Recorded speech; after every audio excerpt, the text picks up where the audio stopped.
Time for a quick look at the Viper 3400V.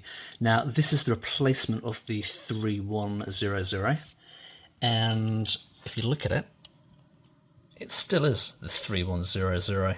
So basically it's the same guts, but what they've done, they've given you new remote controls, so we now have the 4-button remote control as opposed to the 3. I certainly prefer this because you've got separate lock and unlock buttons as opposed to the same button for both, so there's no confusion as to did I arm it, did I disarm it. You've got a separate button. The other real difference is you've got the new siren. This one's a bit smaller than the old one. From my point of view, that's great. You can hide it in tighter spots.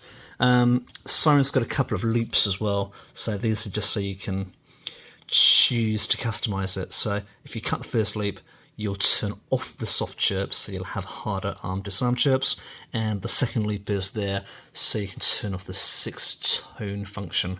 In other words, when the alarm goes off, you've only got one sound as opposed to cycling through all 6. So speaking of soft chirps, I may as well arm this.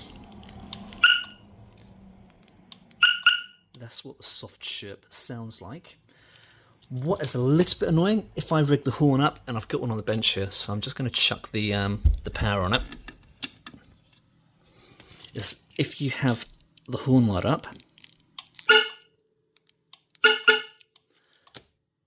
it gets a bit annoying, so the soft chirps are kind of pointless.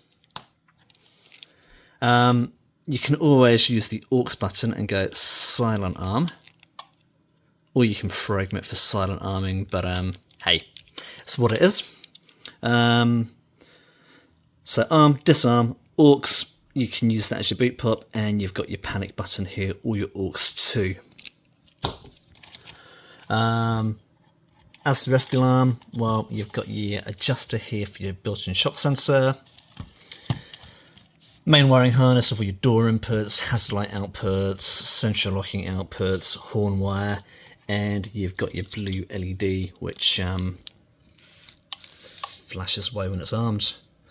For more details, I've got all the specs up on the website, and there's a dickhead outside doing a skid. Classy. I should edit this out, but I probably won't. Anyway, for more details, check out vehiclesecurity.co.nz.